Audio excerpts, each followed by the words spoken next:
Hey guys, it's March, and you're listening to Hola Bichola, Hola Bichola, Queen of the Rings. All right, welcome back, guys. Episode 3. Thank you so much for tuning in with me today. So, what an episode, right? I mean, I think things are getting a little bit more clear. And I still feel like there's a lot going on and a lot of storylines that we have to see how they come together a little bit. And I feel like this episode is starting to help us see that a little bit better. And so I just kind of want to get right into it. Shall we? Okay, so we open back up at the orc camp. And one of my favorite things about this scene is that I loved the orcs' costumes. I really loved their, oh my goodness, I am at a loss for words these days. Their costumes, like how they're designed, their like studio effects, their makeup, and how these orcs this time look so much more touchable and tangible and not so CGI. I really like the light use of CGI, which even within saying that, I feel like there's probably a lot more CGI than I think there is. But I just love that the orcs don't feel so flat. They can kind of come at you, where in other shows or movies, the orcs always felt so 2D. These feel really like 3 and 4D. So I really, even though I find them to be such ugly things, I really appreciate how there's a back to them. They have a back and a front. And so you can just kind of see how, I don't know, undergroundlings they look. You can just see like the whole of them. So we're kind of seeing that our dude, what's his name? Artemis Andir. He wasn't taken by the Roots crew like I originally thought. He was taken by the Orcs crew. And okay, can someone explain to me what's going on here when it comes to these orcs? Because I'm thinking orcs are just single-minded. If you see one, they just kill you. Do you know what I mean? They just attack you. But these orcs are like intelligent. They have a whole camp, a whole system where everybody is working there chained like slaves to like cutting down trees to make more orcs, right? If I'm not mistaken, orcs comes from trees and mud and oil and sludge. So I also found that I don't know, confusing a little bit.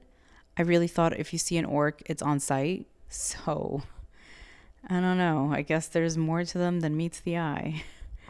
So next, we're back on the boat. And the way the episode ended, as you all know, she, Galadriel, she was stopped by this boat. And we're on it now. And in this boat, we still don't really know what boat they're on. And I don't even think they know what boat they're on. I think they were just such castaways that they were probably collecting themselves. And so we learn that this ship is from the island on the very far west end.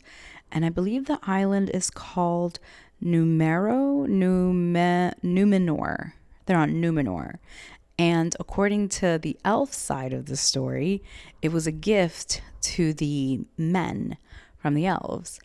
But what we later learn is, well, that's her story, not their story. Their story is a little bit different. So we learn that we are on our way to Numenor, the land of the star. And one of the things that I was really fascinated by was just the port, how beautiful it was. It really reminded me of other shows that will not be named that had such beautiful statues as you entered some of their ports. And I do wonder, do we even have ports like that in our world, like in this real world that we live in, not on the show?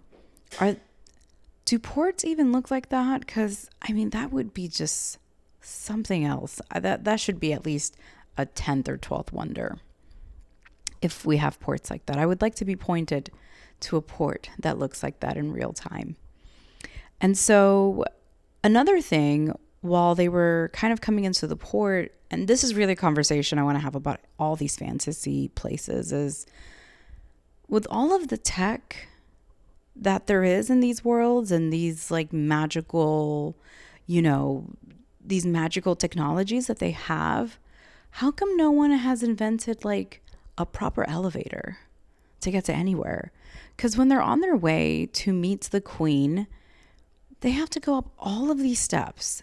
And okay, listen, I'm not like, it's not that I don't want to walk up steps. I love a good, stairmaster, and I love, going for the occasional hike. But it just seems like 10,000 steps, that's a bit much. You don't think we could have had an elevator? Not everybody can, if there are disabled people, why don't they have access to the queen much more quickly and swiftly than these hills and steps? I just thought, maybe you're not as advanced as you think you are. But that's just me. Maybe they're not so progressive as they like to think they are. So now we finally have an audience with the king and queen of Numenor. And Galadriel is really on something, because she just walks up in this place like this elf that she is, who's been at sea. I don't even think she even said thank you to the men on these ships, these Viking-esque men. And she has this audience with the queen and the king, and she's demanding. She is demanding boats and people and all of these things. And I'm just like, who the fuck do you think you are? Not even a hello, not even a this is my name. It's like us elves gave you this little island of Numenor. You should at least give me this. I would have stomped on her ass and kicked her out of there. I would have tossed her off to whatever mythical warm orc thing is in the water. Fucking nerve. She really manages to be so unlikable in this series. I really thought I was going to be Team Galadriel, but when I saw the way she just stood up there and just demanded things, no thank you. Goodbye. So one of the things that we're learning about in this moment is the seaman, the captain of the ship that saved Galadriel from dying away in the waters. We somehow needed to learn about his connection to the story, because it turns out that he's the father of Isildur. I'm going to get this right. It's Isiuldur. No, that's just like my spelling. Well, this is this man who's the son of the captain, Isildur. Okay. Sorry, I didn't mean to butcher this, but it's getting butchered. He is the king in the opening of The Lord of the Rings, who gets taken by the ring.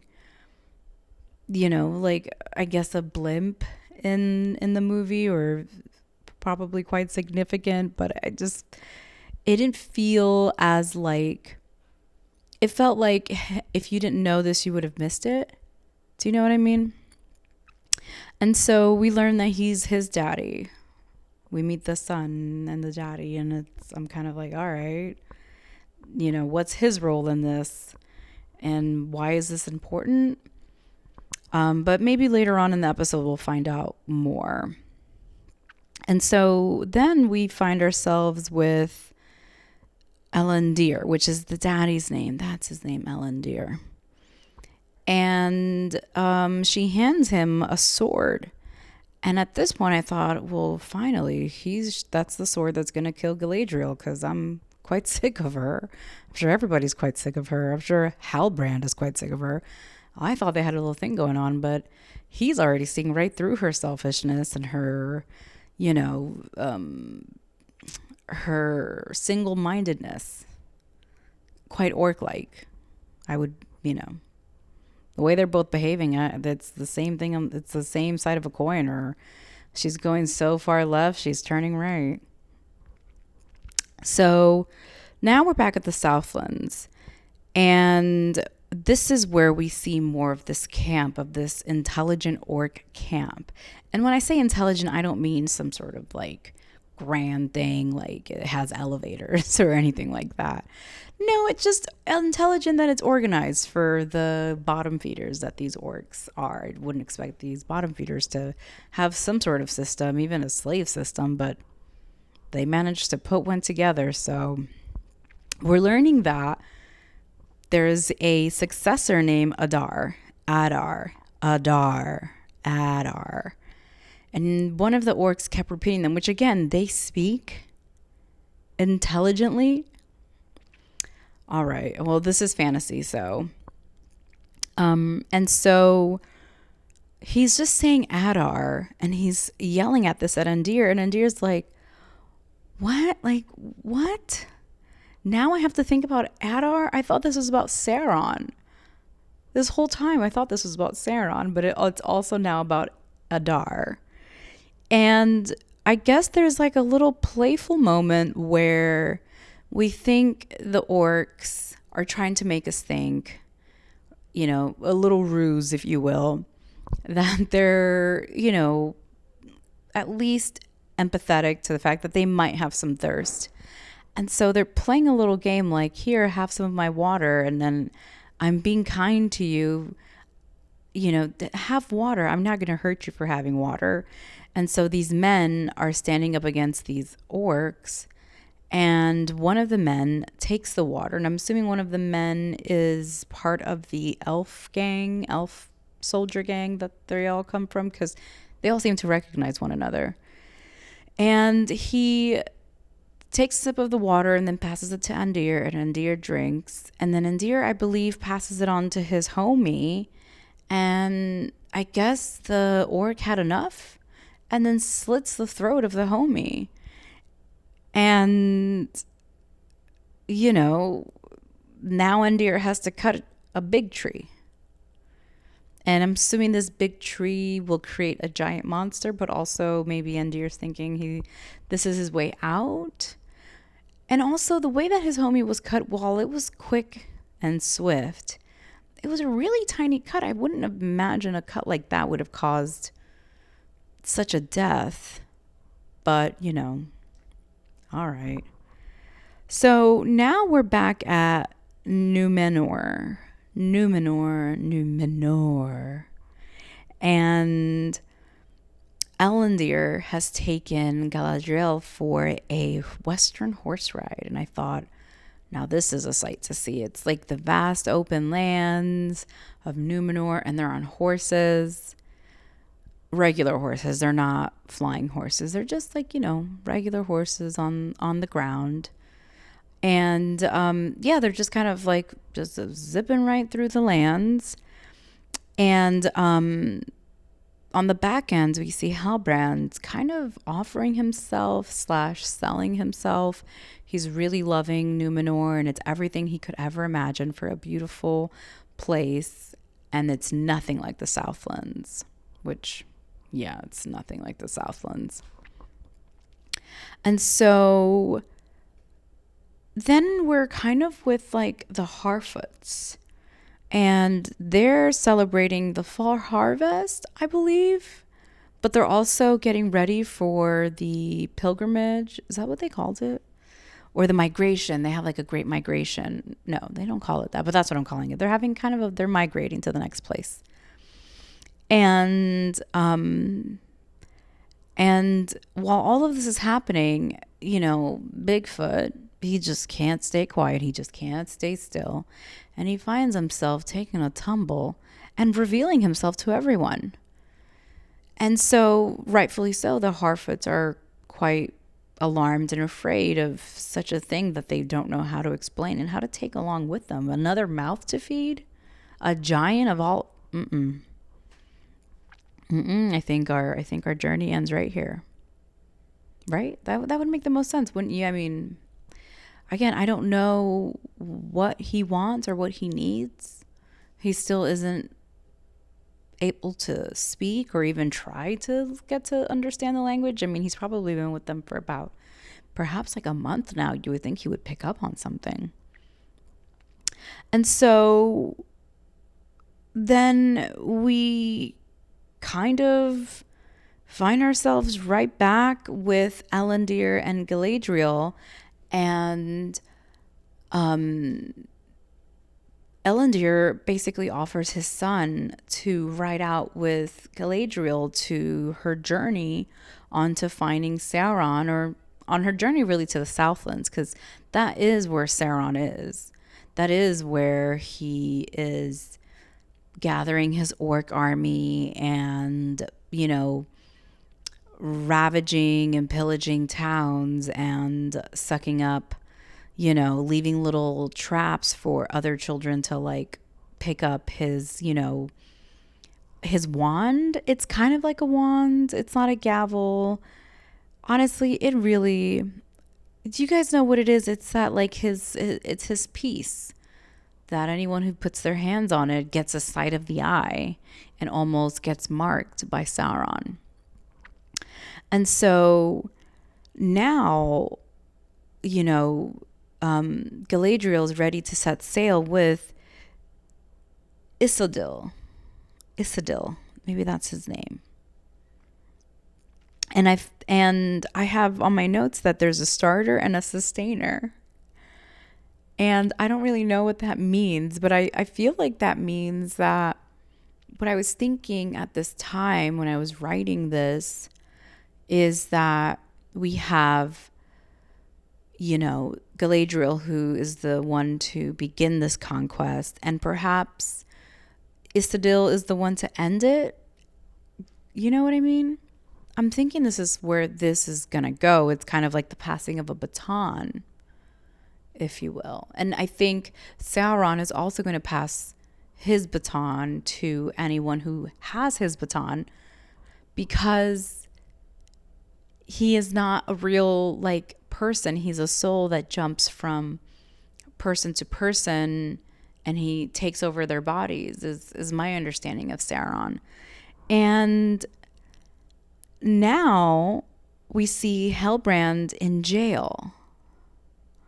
How did he get into jail? I don't know. I mean, it's a third episode. It's an episode that's supposed to kind of be tying in the loose knots of the first and second episode. But I find myself with just more questions. Where are the Harfoots going? Is Galadriel gonna find Sauron anytime soon? Is there gonna be a war? Are we gonna see the orcs again fighting maybe the regular people? Which would be hard because it's a magical beast fighting against the everyday people of this world. When do the dwarves come back? Are the Harfoots going to fight with the dwarves and the kings? And do the elves come back?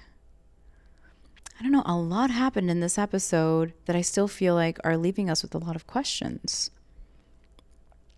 But anyway, guys, that's really all I have for you today. Thank you so much for tuning in. I know it's a quick one, but I think this episode went by much faster than the other two. I think it was about maybe 45 minutes or so. Nonetheless, thank you so much for tuning in with me. And until next time. Oh, no, I forgot to tell you guys.